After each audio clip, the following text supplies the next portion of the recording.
Hey everyone, thanks for checking out this review. This year is Street Fighter's 30th anniversary and Capcom is celebrating with a new anniversary collection coming to the PS4, Xbox One, and Switch. Before we get into what's into that collection, I'd like to take a look back at the two previous Street Fighter anniversary collections we got from Capcom. Starting with the Street Fighter 15th Anniversary Edition on PS2 and Xbox, the main game in that collection was Hyper Street Fighter 2, the Anniversary Edition. This was a neat mashup of the past Street Fighter 2 variants, where you choose a character and pick from the 5 arcade variations. It leads to some really fun matches where you can match up characters from different games against each other. This game also includes Street Fighter 3, The Third Strike, and the animated movie. The next set was the beautiful but space-consuming 25th Anniversary Edition for PS3 and 360. While this looked cool, it was a bit of a letdown because many players already had the main discs and the majority of content was DLC. The collection came with the discs for Street Fighter Cross Tekken and Super Street Fighter 4 Arcade Edition. There was also a Ryu statue, art book, 11 soundtrack CDs, Ryu's belt, 2 Blu-ray discs with a documentary, 3 anime movies, and the Bad original cartoon series. It also had codes for all the DLC for those games, as well as Street Fighter 3 Third Strike Online Edition, Super Street Fighter 2 Turbo HD Remix, and a bunch of avatars. The really annoying thing about the DLC, on PSN anyway, was that after redeeming the codes you had to download each item individually and there were hundreds of them. It took forever. In terms of other collections, we've had some decent sets. We've had 2 collections for PS1 which combined a couple of the games, and a PS2 Alpha collection which had all 4 Alpha games and Pocket Fighter. We've also had versions of some Street Fighter games on the Capcom Classic collections for PS2, Xbox, and PSP. So let's get right into this new 30th anniversary collection, which is definitely the best release to date. Let's start with the games. The collection features 12 games with arcade perfect gameplay according to Capcom, as I can't compare so I'm not sure, but we'll have to trust them.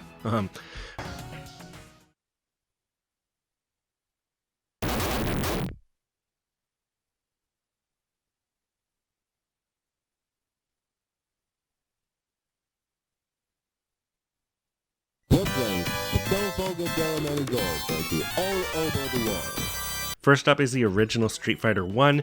I really appreciate the inclusion of this so everyone can check it out for about a minute. It's just a terrible game. It actually should really be remade at this point because I think it could benefit from that. The game only has Ryu and Ken as playable characters, going against 8 different opponents.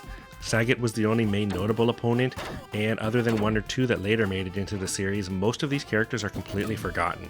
The game was originally released in arcades with 2 pressure-sensitive buttons that, depending on how hard you hit them, determined what strengths of attacks you did. It was later updated for the standard 6-button control setup we have now because I think those buttons kept breaking. The controls were terrible. It was really difficult to pull off any special move and everything felt delayed.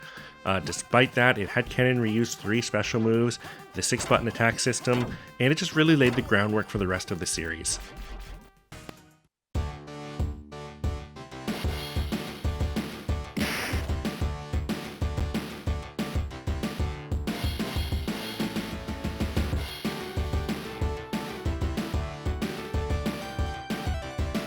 Next up is the original Street Fighter 2, which started it all. The fluid and deep gameplay popularized the fighting game genre. We got 8 very different characters, 4 unplayable bosses, and story woven through each ending scene. The new playable characters here were Guile, Chun-Li, E Honda, Blanca, Dalsim, and Zangief. This is definitely one of the most important video games of all time and is still worth playing to this day. After that is the Championship Edition, which let players choose the 4 bosses to play, adding Bison, Sagat, Balrog, and Vega to the roster. Alternate colors were also added so players can choose the same character to fight each other. Right after that was Street Fighter 2 Turbo Hyper Fighting, or just Street Fighter 2 Turbo if you're going by the SNES name. This is the game that rebalanced the gameplay, sped it up quite a bit, and it introduced some new moves, most notably Chun-Li's projectile attack.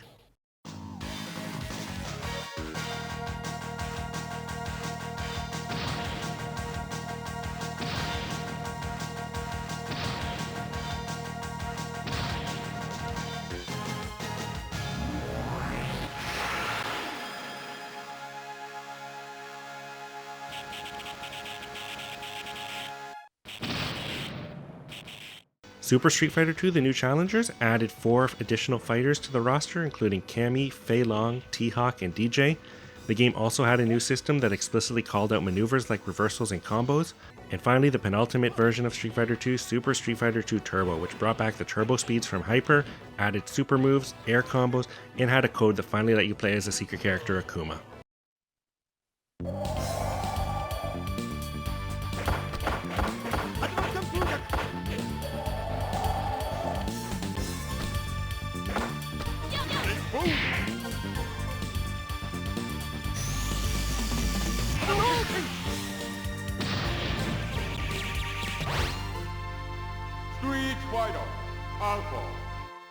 Next, we move on to the Street Fighter Alpha series, or the Zero series as it was known in Japan. This is a series of games that take place between Street Fighter 1 and 2.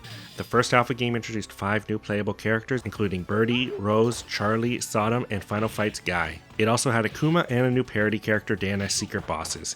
This game added air blocking and stepped up the super combo system, adding a 3-level bar.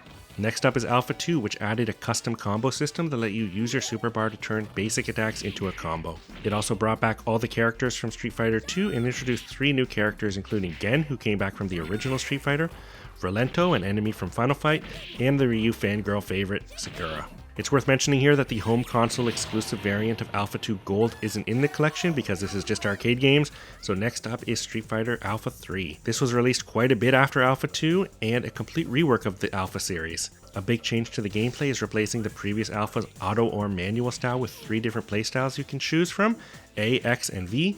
Each style is a callback to a previous Street Fighter game, and they really change up how super combos and custom combos are used. Completely new characters here include Armika, Karin, Yuri, Uni, and Final Fight's Cody.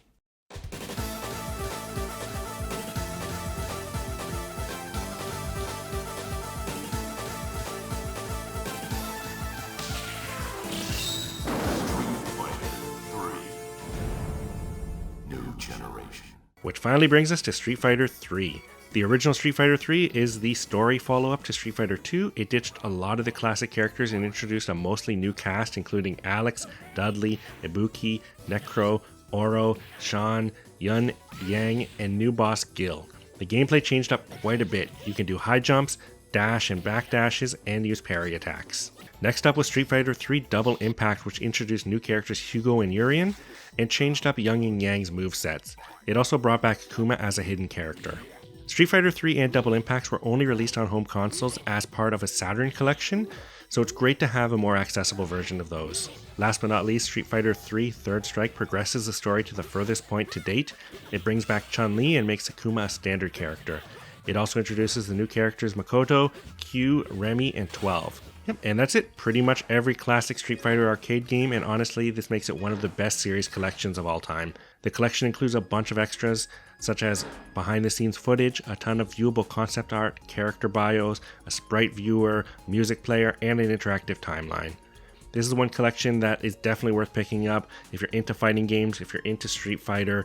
There's just a ton of content here. Even if you're just a scrub like me and don't plan to play these games against other people, it's still worth checking out all the extra content and just playing through the games and seeing some of the endings.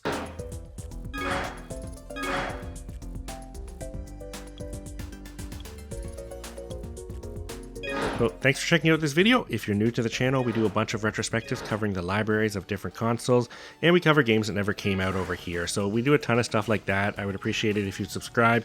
It really motivates me to get a ton more of this kind of content out.